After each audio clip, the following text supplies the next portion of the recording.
In this video, we will learn the basics of reinforcement learning in Python.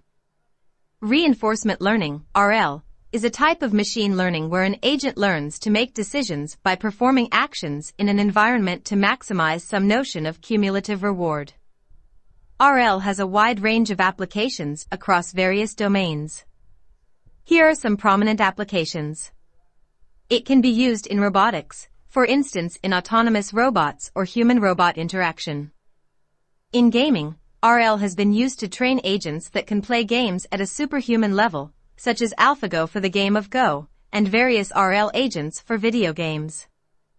In finance, RL is used to develop trading algorithms that can adapt to changing market conditions and optimize trading strategies.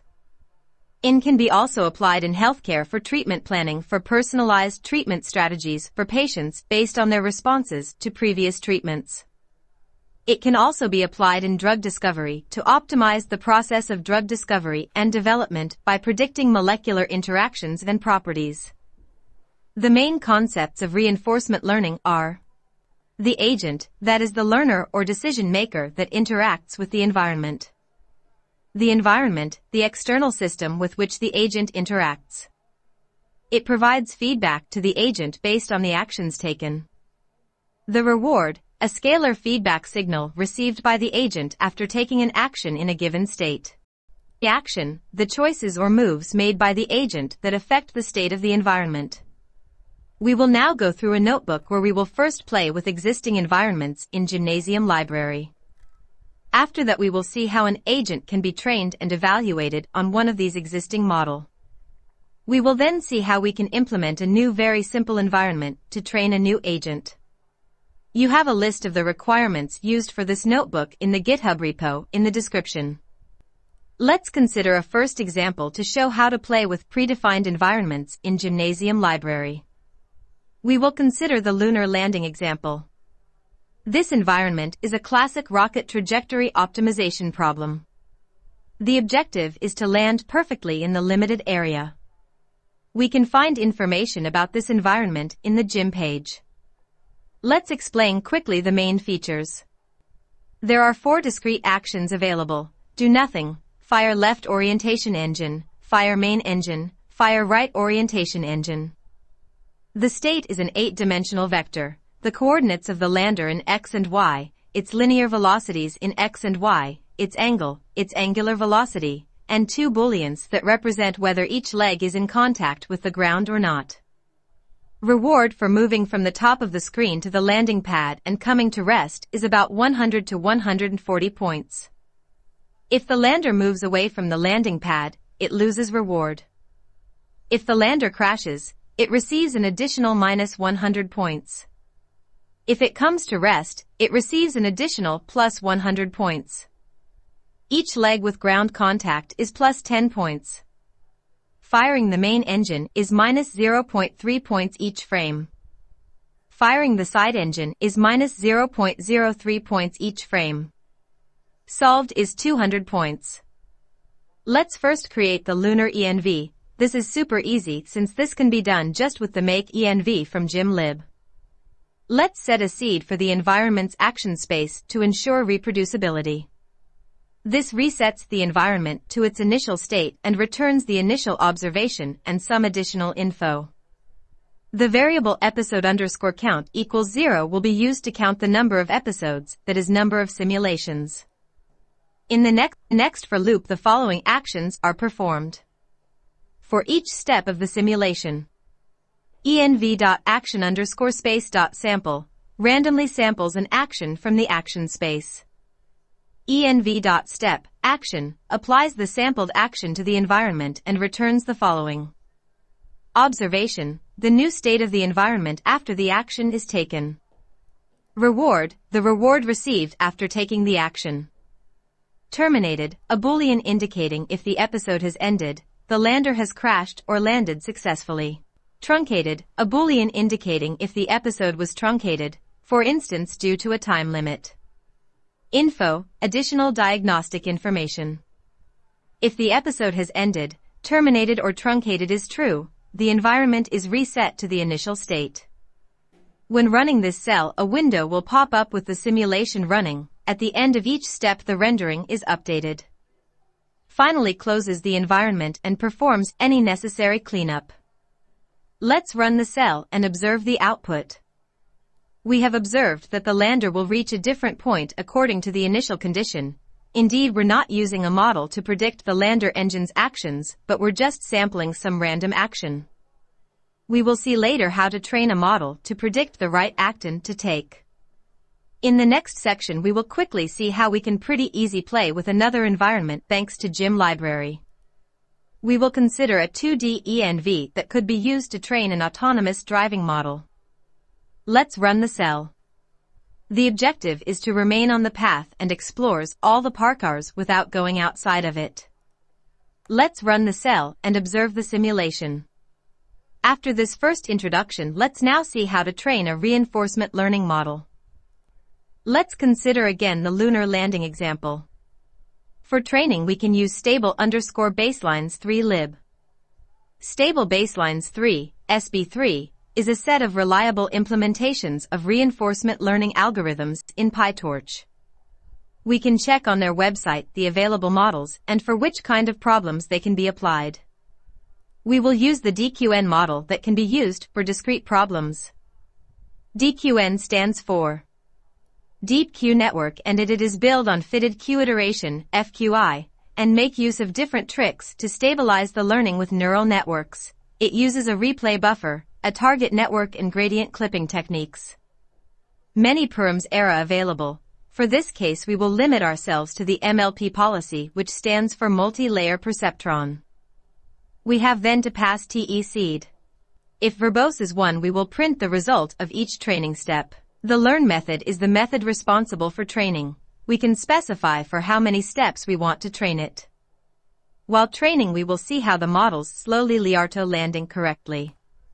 The more we train it the better the result. Let's also decrypt the training results. EP_len_mean, the mean length of an episode. EP_ru_mean, the mean reward per episode. Exploration_rate, the current exploration rate. Episodes, the number of episodes that have been run. FPS, frames per second. Time_elapsed, the total time elapsed. Total_time steps, the total number of time steps taken. Learning_rate, the learning rate used in training. Loss, the current loss value. N_updates, the number of updates made to the model. Once we have trained our model we can save it and load it again in case we want to use in another project. We can then evaluate the model for a fixed number of episodes.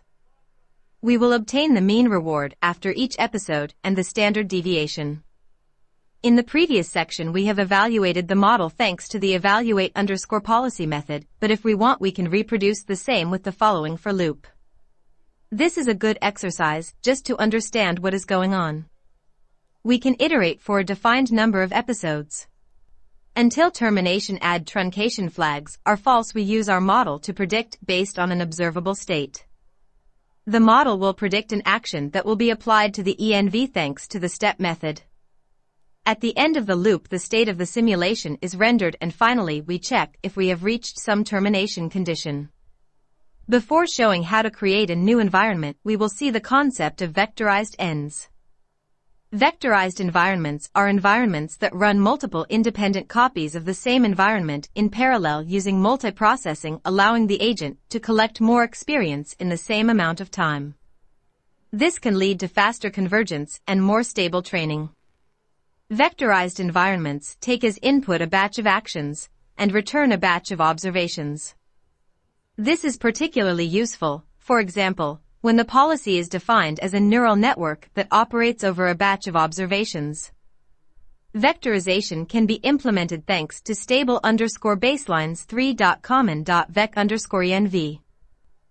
For this scope we will use dummy_vec_env.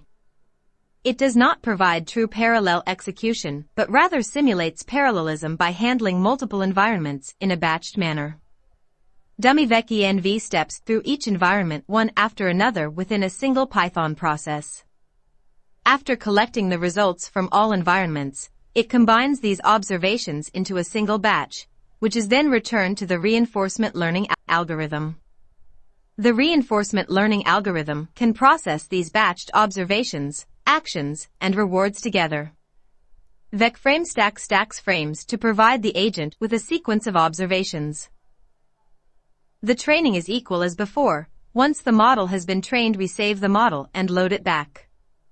For the evaluation, we will have to create an env with a single instance, and we will run the evaluation loop. We can calculate the reward after each loop. We can observe how the average reward has improved with respect to the not vectorized env. If we want to have complete multiprocessing, we will need to use subproc vecenv. It creates a multiprocess vectorized wrapper for multiple environments, distributing each environment to its own process, allowing significant speed up when the environment is computationally complex. For simple ends, the overhead linked to the parallelization will not speed up the training.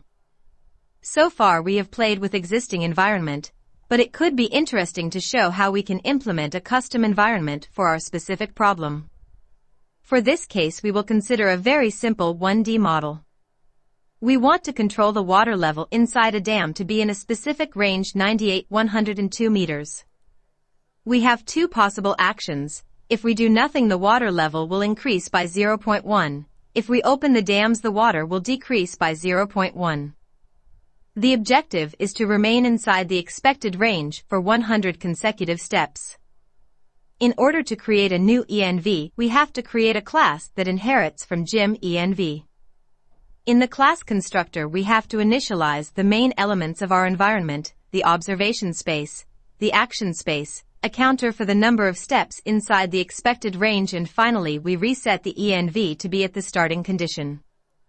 Other methods that need to be implemented are the seed method in order to define the initial seed of the simulation, the reset method to define the initial condition, the step method which is responsible to apply an input action. Finally, we will implement a render method which is applied at the end of each step to know the state of the environment, and the method close to stop the environment. For the render method, we will just print the water level after each action. In the next section, we will implement a very simple rendering. For the training this time, we will use PPO, Proximal Policy Optimization. As before, we can specify for how many steps we want to train our model. After training, we will test the trained model. We can observe how it has learned to maintain the water level in the expected range. We can print the result after each iteration. In the next section, we will improve the environment by implementing a simple rendering method that, thanks to Matplotlib, will print the position of a point in a vertcal bar to represent the water level position. Having a good rendering allows to get a better insight about the model. For the rendering, we just have to do a few changes. First of all, to not have any problem while using Matplotlib inside the notebook, I've used matplotlib.use tkag in order to use tkag backend for the rendering in a separate Windows. Then we will include in the constructor a fig and ax objects for the plotting. The render method is pretty easy, and it will plot the point position corresponding to the water level at the end of the step. Let's run this cell to observe the simulation.